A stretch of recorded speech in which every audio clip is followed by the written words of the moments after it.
Hello, and welcome back to another episode of Critical Reactions with your host, Bryan.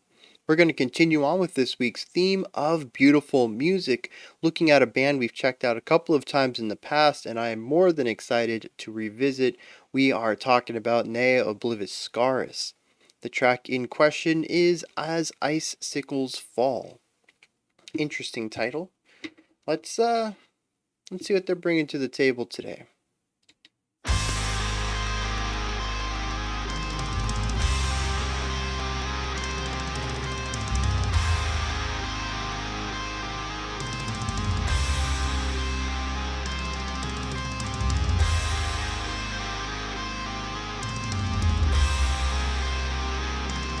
Really clean drum fills right here.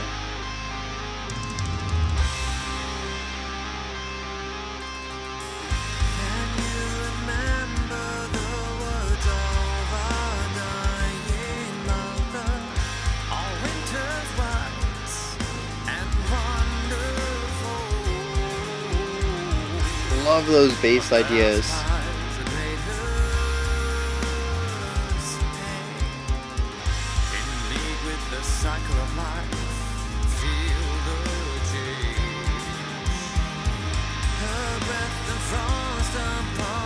Really playful cymbal work right here as well.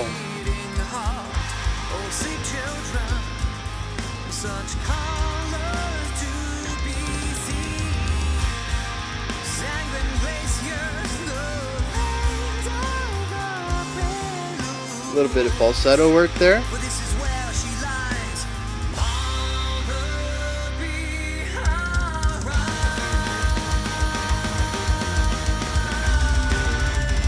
Okay.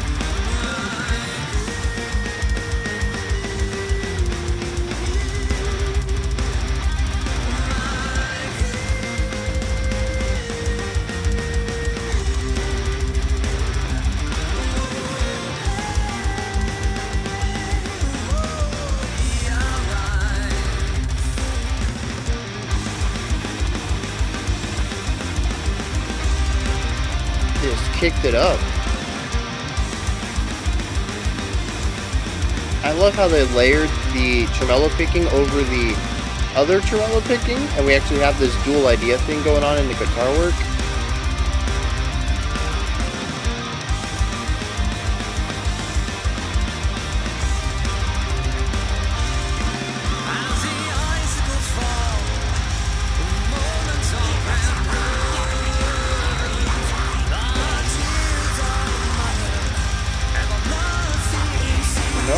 Okay.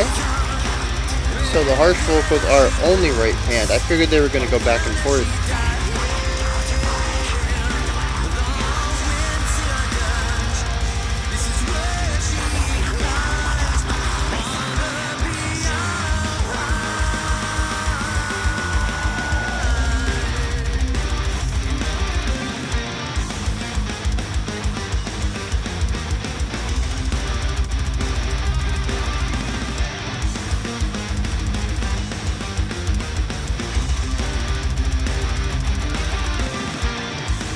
Really neat at the end of every one of these phrases, they have a different punctuation on it.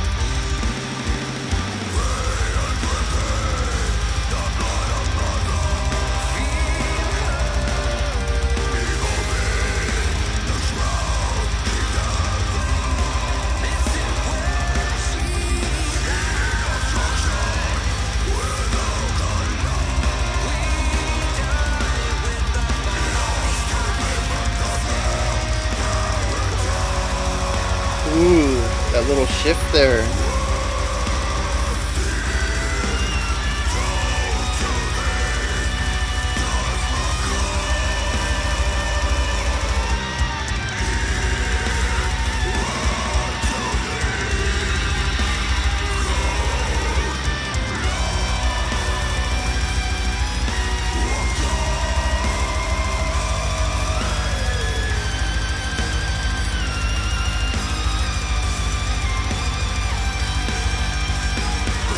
It's a very abrasive violin tone.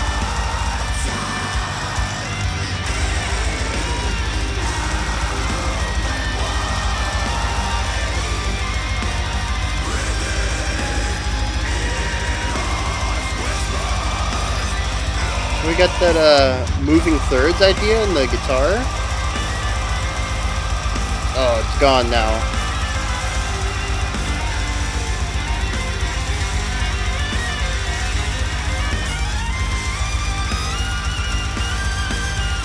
Ooh, interesting idea there in the snare.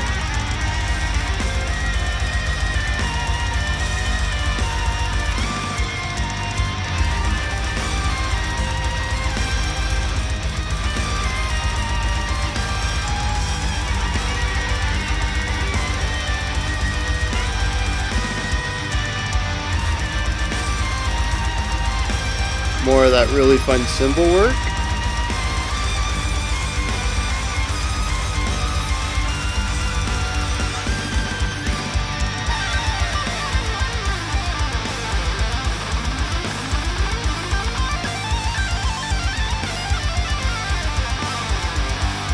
Interesting choice notes for this solo.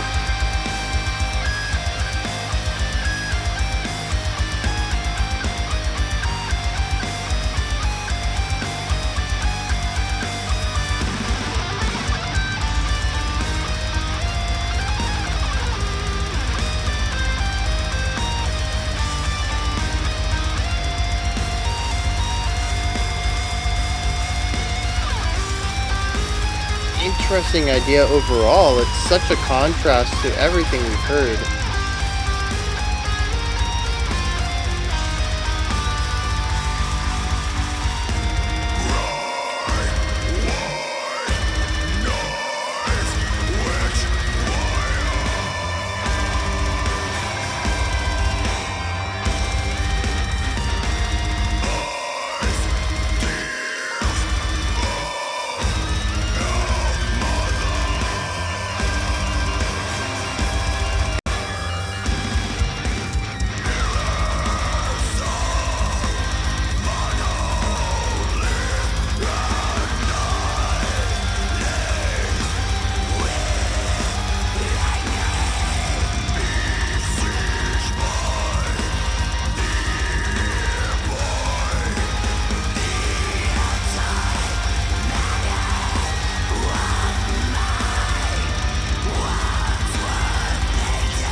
I really love that ride cymbal idea right here.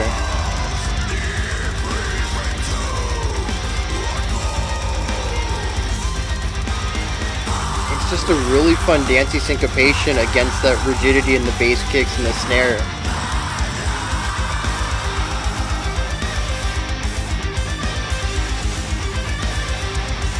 Alright, we got some arpeggiation going on.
I really hope this is going into the next track. Otherwise, it's an odd outro.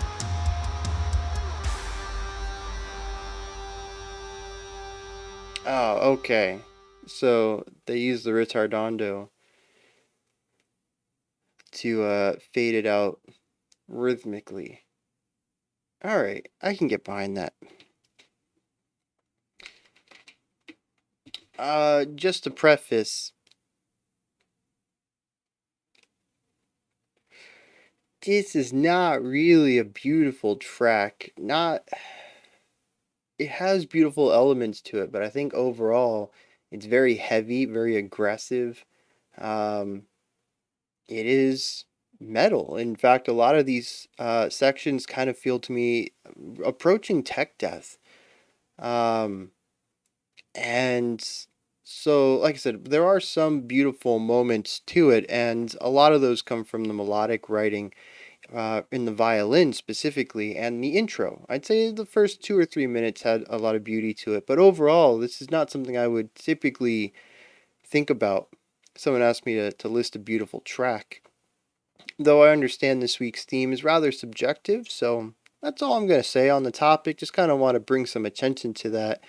Uh, I am kind of looking forward more to stuff like yesterday's track um, for this theme, but we'll see what happens. We'll see what happens. So what is going on in this track though? Interestingly, it's kind of strange because both of yesterday's ideas, both yesterday's tracks were single idea songs. Um, and this one also kind of feels like a single idea song.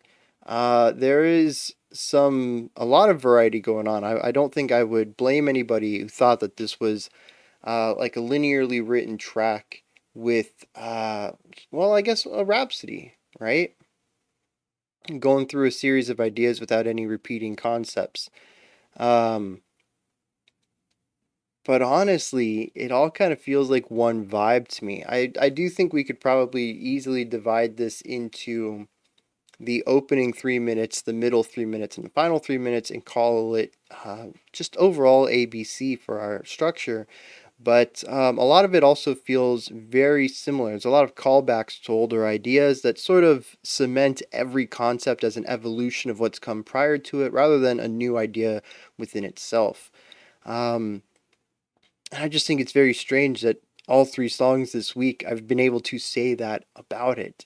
We'll see what the rest of the week brings, but that's an interesting uh, circumstance, whatever, occurrence, whatever you want to. I don't know the word for it. It's when coincidence. That's the word. Why can't I remember that? Yeah, it's an interesting coincidence. I very rarely get to bring that up at all. In fact, usually when we talk about structure, I'm usually analyzing something with verses and choruses, and three songs in a row now. In fact, 100% of the songs this week, to this point, up to this point, have all been able to be classified that way. Um, yeah, just real interesting. So I guess we will divide this up into those three sections. I think that's the easiest way to talk about it. Our opening section is certainly the most beautiful. Um, there is a stark contrast rhythmically and aggression wise compared to everything that comes after it here. Primarily because we're playing less notes, and that is something that really defines the other 60% of this track is speed. There is a lot of things happening, and we'll get into those when we explore those sections. This is a stark contrast to it, though. This showcases the beauty without the aggression. Our guitars are playing longer notes. They're playing less notes per bar. Our drums are a bit more subdued. We do start out with that really interesting tom run, but I also really picture this style of drumming as more melodic. It's not there designed to create a rhythm or to play along with the time signature. It's there to provide atmosphere, right? We have these rolling toms that almost sound like thunder going across the sky. It's not rhythmically driven drums. They're atmospheric, they're storytelling, and I really appreciate that. We have these clean vocals that come in eventually, just really gorgeous work. Eventually, we get a falsetto thrown in there. Uh, and again, just really adding on. I think last time we checked out in the Obliviscaris, I commented about the clean vocalists vocals because they really are gorgeous. The dude just has a beautiful voice, and he knows exactly how to use it, when to use it to, evoke and manipulate the emotive aspects of a track, or I guess even just of a section. Just, absolutely has mastery over his instrument, and I think that's phenomenal. Um, I do think it's interesting that, well, let's stay on this opening idea first. We also have some really nice bass ideas in here. And I think it's really neat how the bass gets these little moments to shine, have these little runs. And what's neat is though is that these runs end up coming back later in the song as punctuating ideas to put at the end of a phrase. Very neat. Like I said, this song has a lot of callbacks between sections, so I guess it just makes sense that that's something that's going to pop up in the conversation here. Just, oh, this you're going to hear it again later, and this you're going to hear that again later too. Um, it's really neat how it basically tells a story in that way, and once again, it feels cohesive. Each section has callbacks to ideas prior or sets up ideas for the next section, and just allows it all to have this overall cohesive feel to it. Um, the violin wasn't in yet. We did end up having the two guitars at one point with the clean vocals, and if I remember correctly, and we had a little bit of counterpoint there, which was really cool. Um, there is a mid moment. I talked about the intro being in stark contrast to the rest of the track. There is a middle part here where we take some of these more subdued, beautiful, atmospheric ideas and begin to transfer them into the heavier stuff that we would hear in our second section and third section of the track. Um, our guitars kick it up into overdrive when they start playing. They do tremolo picking, right? We start off with the first guitars doing some hard rock style classic riffage, where you just kind of ride a note and then punctuate it every once in a while with a lick. Then we get a second guitar over top that, playing something that's more melodic. And I commented really enjoying the dyads that were created there. Basically, have a foundational playing our root tone, not necessarily the root tone, the pedal note though, giving us our sound floor basically, and then having the other notes being able to utilize that as a constant and building different note distances and note relationships and emotive aspects from that sound floor.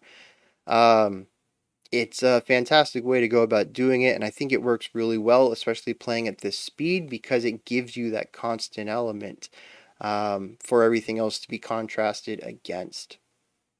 At least for me, when we start playing notes this fast, I kind of lose sight of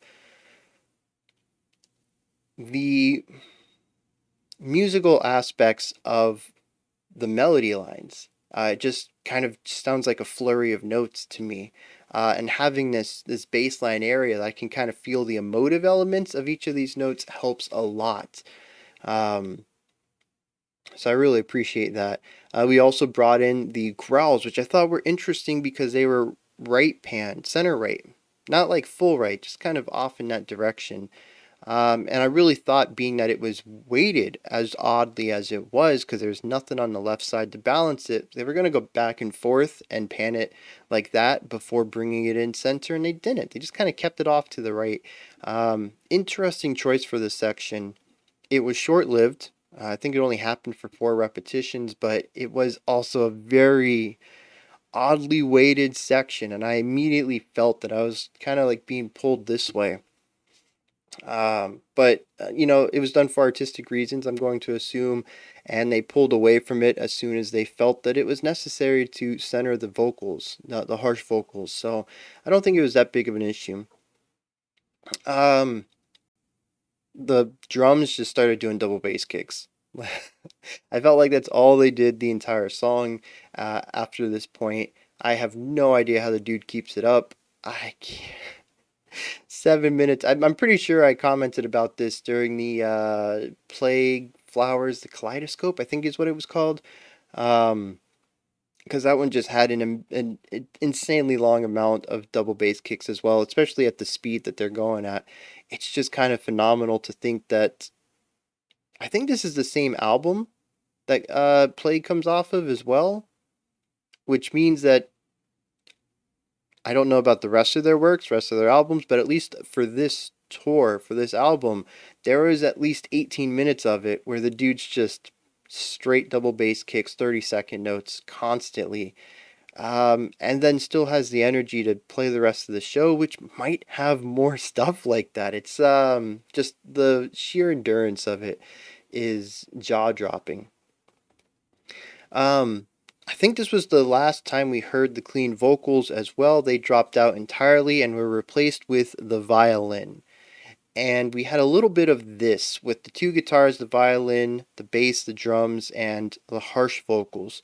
It didn't last too long before we moved into our middle section, which I define as the solo section. It was the moment of the song, about 3 minutes long. We did a extended violin solo, and then we moved to a guitar solo.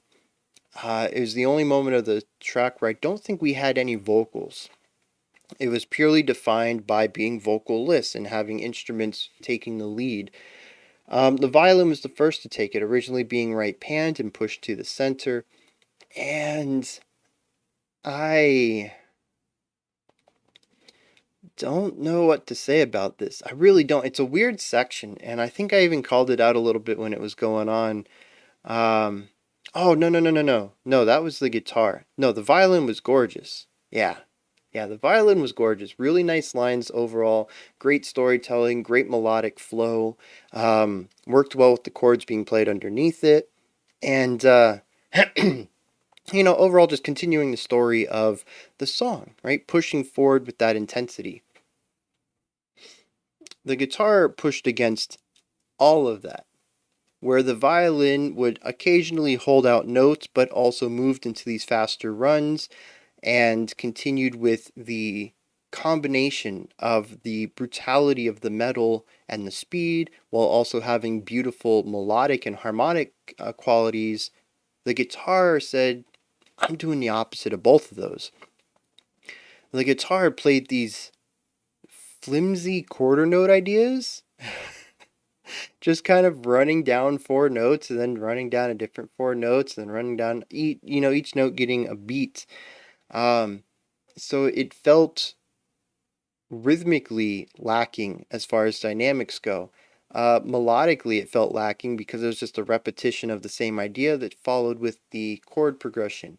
Harmonically, it was lacking because there was just some really odd notes in there, right? I think even if you don't have an ear for this type of music, or if you're not this type of music, this type of an ear for music theory, I think is where I'm going with that. And maybe you don't quite understand that he's picking notes outside of the key. I think you can still hear something is off in this section. It sounds off. Yeah, we're just gonna stick with that. And the thing is that the chord that's being played designates what notes work best to play on top of it. Our chord progression typically goes within a key, and the key tells us our overall note selection. Chord progressions don't have to stay in a key, and we can get into some really complex music like that where our key is constantly changing with our chord progression, but for the most part, we have a key that we pick, and our chord progression is based off of that key, and the key tells us what notes we can play in both our chords and in our melody lines. It is what makes a song feel connected harmonically, where every note feels like it works within the notes around it. I often talk about spicy notes, which is notes that you pull from outside the key. Coloring outside the lines is another metaphor I use for it. It can be used to great effect to add extra spice to a song or a section, or even just a melody. And much like how the note distances in your dyads, triads, chords create different emotive aspects, there is degrees to how far you are away from the key that can increase or decrease the tension of these spicier notes. Um, but usually it's something you're going to want to touch on and pull away from quickly so you can get a little bit of that spice without leaning into the dissonance that you're going to inject. Especially if you're working in more harmonious modes like major or minor, um, uh, chords that generally all the notes feel great together, right? Anytime you bring something else in, you're going to introduce dissonance. Some chords actually have dissonance built into them, and moving outside of them is going to introduce consonance. Like I said, it's all about what you're trying to achieve with the section. And here, I feel like every note was chosen from outside the key and leaned into, really held on to, and allowed the awkwardness of the note to be felt and resonate and ring out. And it almost feels like somebody who doesn't know how to play just bing bong bing ding dong bing bong and just like hitting all of these wrong notes with no rhythmic complexity to it at all. It really felt like the song was trying to fall apart there.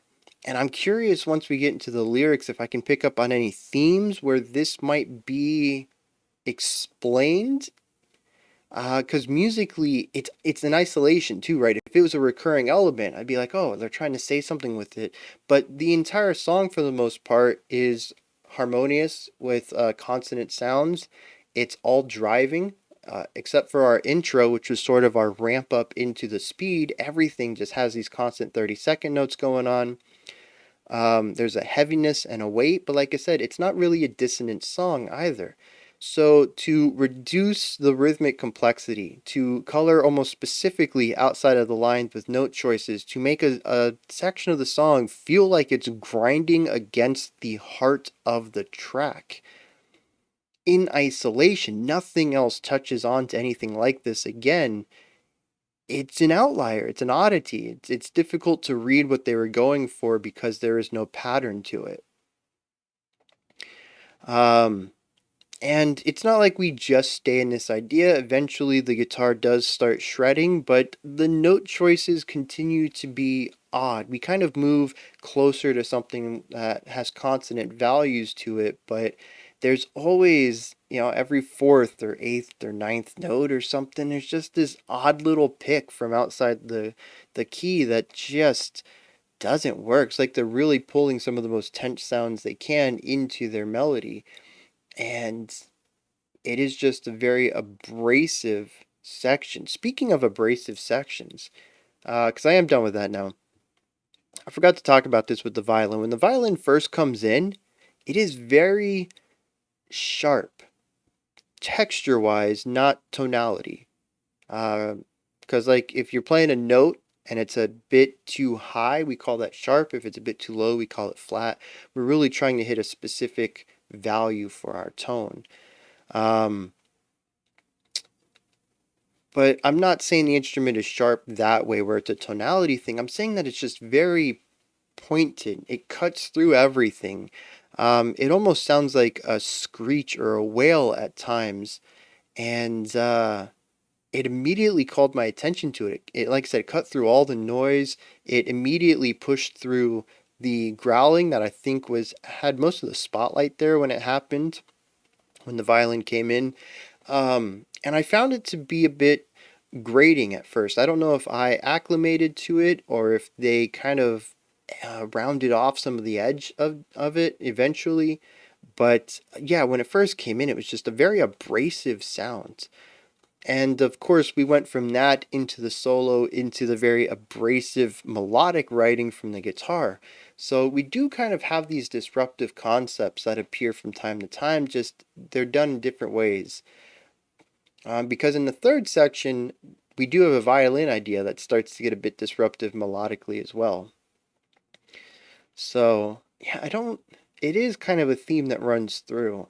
I think it is at its most disruptive in this guitar solo, though, primarily because it's in the forefront, it's given the spotlight, whereas the two times the violin contributes to this theme, it's a secondary element. The first time it's panned right, um, and is designed, I think, to support the growls, even though it kind of cuts through the growls and stands above it. And the second time, it is a background sound entirely. So this is the only time that the abrasiveness, the disruptive element is put into the spotlight. I think it's really hard to ignore there, whereas the other two times, the violin tone itself might just have been me. Maybe no one else feels that. And the second time the violin starts to play with it, it is kind of covered up a little bit by some of the other ideas that are going on. Um, and I think that covers this second section. The violin solo, the guitar solo. I think after this we bring the vocals back in and head to our final couple of minutes. So yeah, let's get into this because there's some neat things going on here. First of all, is the really fun. I forgot to talk about the drums when we kind of got. I said all they did was pick up the double bass kicks in that first section, but no, they actually had some really fun cymbal ideas, just kind of all over the place. But what I really loved about this third section was the ride cymbal idea. Every phrase started with the half of the phrase being this really fun, really syncopated idea. And then our second half would be no cymbals. Maybe there's eighth notes on the hi-hat pedal. Maybe there's a China. I don't remember. It was a more subdued.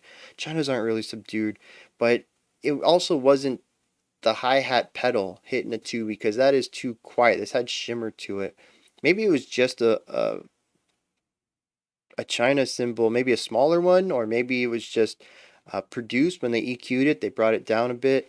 Yeah, it was just a bit quieter. I never really heard it unless I was listening for it, but kind of alternated between these two ideas of this super syncopated idea into these this very strict cymbal idea.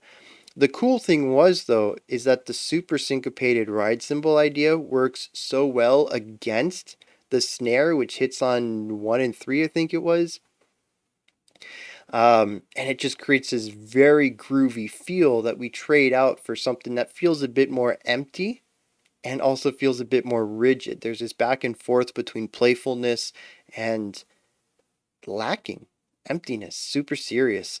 And it's a very fun dichotomy that we continue to bounce back and forth between for an entire section of the song. We're in this section for at least a minute, I think. Yeah, just a really fun cymbal idea to put behind the music. Now, our guitar, coming out of the solo section, our guitar moves into another one of those foundational 30-second note tremolo picking ideas.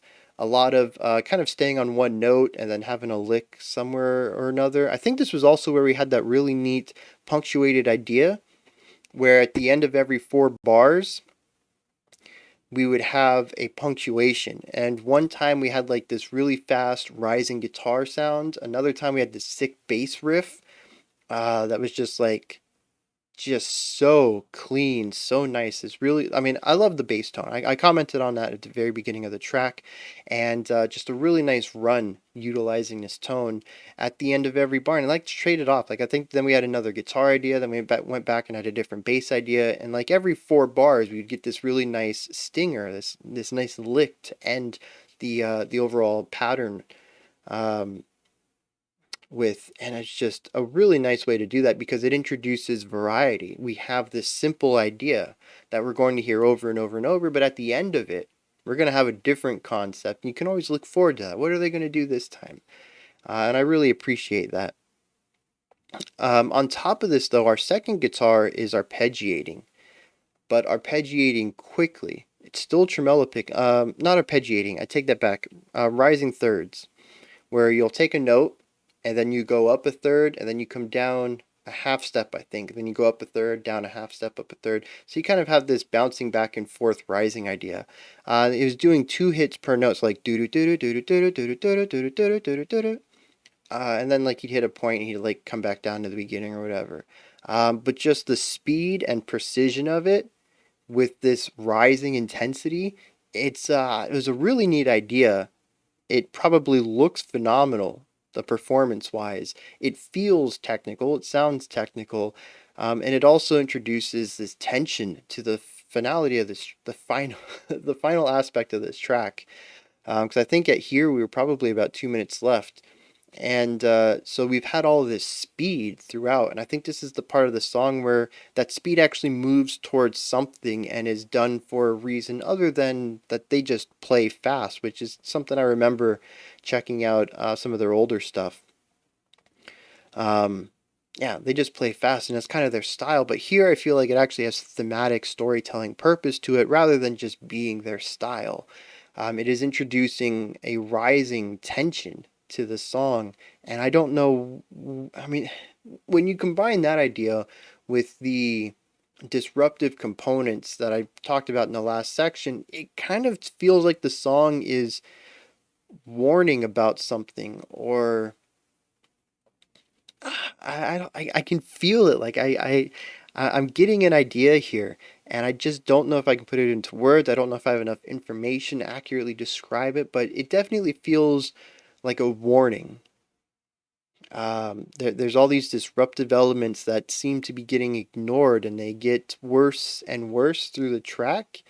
And then there's this rising tension at the end, possibly when things have gone too far and you can't change them now. You just have to deal with the consequence of having swept them under the rug or ignored them. And I don't know if that's what the song's going for. That's what it kind of feels like to me. Um, and yeah, I'm kind of hoping I'm right on that because it really adds artistic reasoning for those few disruptive sections that without it, I still have a difficult time reconciling against the rest of the song.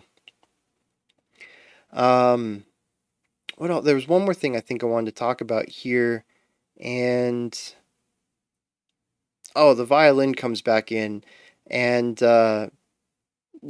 kind of takes a note from our guitar solo and starts playing some odd notes. It's not as disruptive as our guitar was.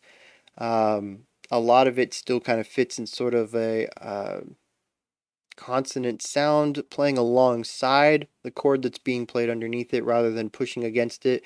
But there are some notes chosen from outside the key that do disrupt the sound a little bit. And and that's done against the vocals. It's done against these rising thirds. Or actually, we might have gone to the arpeggiation by this point.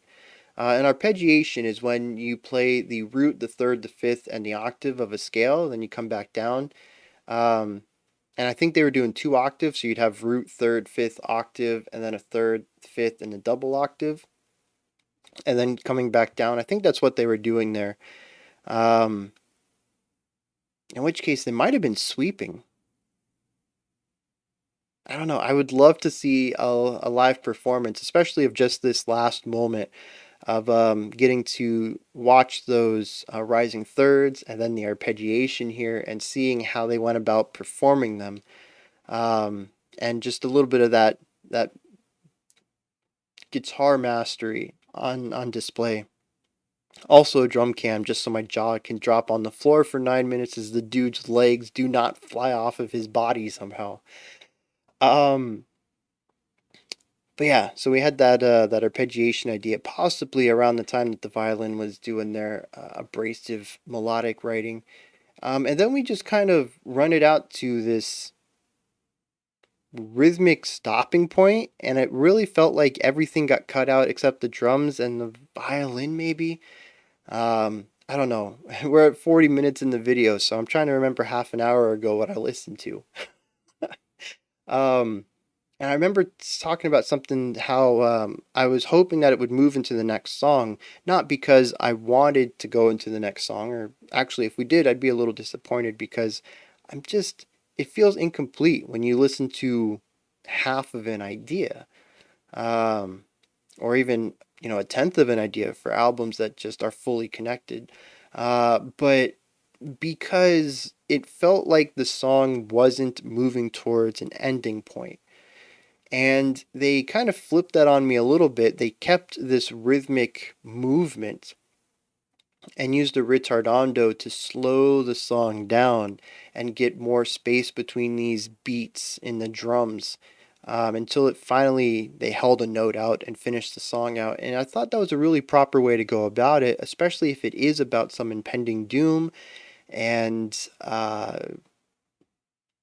being warned about it but not doing anything, and it descending upon the masses and bringing the doom and ending whatever life is there or whatever. I don't I don't know exactly what this impending doom would be, but I think the concept is fairly universal for any sort of doomsday scenario. That whatever this thing is that we're trying to be warned about, that is slowly increasing uh, the dissonance of life. And you can feel it more and more. We ignore it, and it descends upon us, and it just completely destroys, what we understand life to be. Whether that means it wipes out humanity, or it puts us in an apocalyptic scenario or whatever. But yeah, so I guess this is a good time to dive into the lyrics here and see what's going on. So, can you remember the words of our dying mother? All winters white and wonderful, the third eye spies the greatest pain, in leagues with the cycle of life, feel the change. Alright, so we have Mother's capitalized, making me think it's a deity or like Mother Earth or something. We have the idea of winter being wonderful. Third eye spies the great pain. So, what is that? Third eye can be like clairvoyance, which could also be a sort of foretelling of a prophecy. I'm trying not to inject my reading of the music into the lyrics. I want the lyrics to explain why I felt the music, but I'm having a real hard time not doing that and informing my reading of the lyrics by the story I felt. Her breath of frost upon the house of man's beating heart. Man is capitalized, which is, I can't think of any reason we would do that. And I mean, just humanity as a whole instead of just a man, but I don't know if I'd capitalize that. Oh, sleep, children, such colors to be seen, sanguine glaciers, the veins of our prelude, for this is where she lies. Mother, be our eyes. As the icicles fall, moments of reverence, the tears of mother, everlasting season, within us she lives around us, she's dying, the wind sings our dirge, this is where she lies. Now, against this is the growls, what says the invention of all, everything calls and every lifeline ignites, but the phoenix empire expires, exhales the curtain call to embers, fading lights blacken, gardens euphoric, cowering underworld order, the veiling unveiled, mother, our mother beats down her ashen wings. So, yeah, I do think that we're talking about the planet, a Mother Earth of sorts, and I don't know if it's specifically Earth, um, but yeah, she lives within us, around us, she's dying. Um, and there is some sort of doomsday thing, right? The Phoenix Empire expires and the curtain call to embers. There's definitely something ending here through fire. Gray and dripping the blood of mother. Gray. Why would the blood be gray? Well, like I said, it doesn't necessarily need to be Earth. It could just be another planet. Feel her pain, evolving the shrouds she gathers. This is where she lies. An abstraction without colors. We die with the fall of the icicle, lost to pigment, the pale paradise. Swept and towed to the dance macabre, in hand to the cold grasp of time, broken shutters gape open wide, breathing in hoarse whispers on high, cry white noise, witch choir, ice tears of our mother. So yeah, there's definitely an element of death and destruction. in these couple of lines here. Pillars of monolith and ice, laced with lightning, besieged by the void, the antimatter of mind. Once were painted walls, now they preach parched skin petals. The freeze-framed tomb unfolds for a mother. Cry white noise with choir, follow the icicles. Yeah, so I don't know exactly what's going on here. This could be, some fiction writing about a planet that is um, very colorful. I don't. Oh yeah, lost to pigment, the pale paradise. And it seems that there's pillars of ice coming about, and ice is just white. And it could be that this was a beautiful area, lush forests, deserts, lots of color to the world, and this unseen force has come to bring ice to the land. Pillars of monolith and ice laced with lightning besieged the void.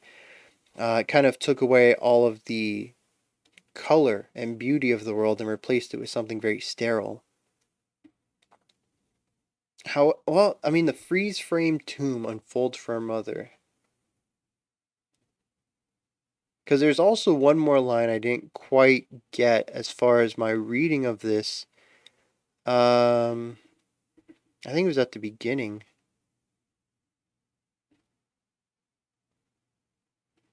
No, is it at the end? Oh yeah, the fall of the icicles, which would make me think that this isn't a place that is freezing over, but a place where the ice is melting. Hmm. I mean, in that sense, it could be a song about global warming, but this was 2012. I mean, it was still, still a topic back then. Hmm. I mean, maybe that's what the song is about, this impending doom that everyone continues to sort of ignore, and at the end completely destroys the song, brings it down to a halt. I don't know.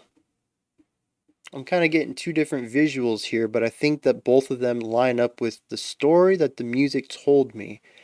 And that in itself, regardless of how you read the lyrics, I think is an important aspect to this track.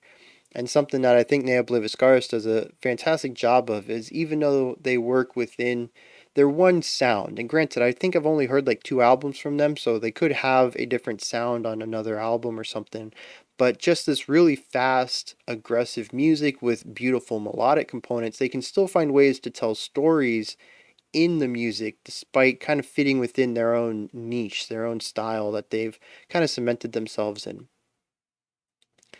So yeah, it all kind of fits together there, and I think that's pretty awesome in my books. So those are my thoughts on Nea Obliviscaris' As Icicles Fall. This is where you guys come in. Hit me up in the comments. Let me know what your thoughts are about this track. If you agree with me, disagree with me, anything you'd like to add on to what I said, etc., etc. Above the comment section is a description box, and there is a link for Linktree. It'll take you to this menu right here, which has links for everything related to the menu, everything related to the channel. You can pick up some merch. You can join me on Patreon, on Discord. You can follow me on Twitter. You can email me. There's a bunch of stuff in there. Just go ahead and check it out. Above that, if you could, like, subscribe, and ring the bell. Greatly appreciate all three of those. We also have a special selection today. Be sure to check that out. Otherwise, I'll be back tomorrow, 5 p.m. Eastern Standard Time, 9 p.m. UTC as usual. We're going to be moving on with Beautiful Music Week and check out another special selection. Until next time, remember to be critical, not cynical, of the music you listen to, and have a fantastic morning, afternoon, or evening whenever you choose to watch my videos.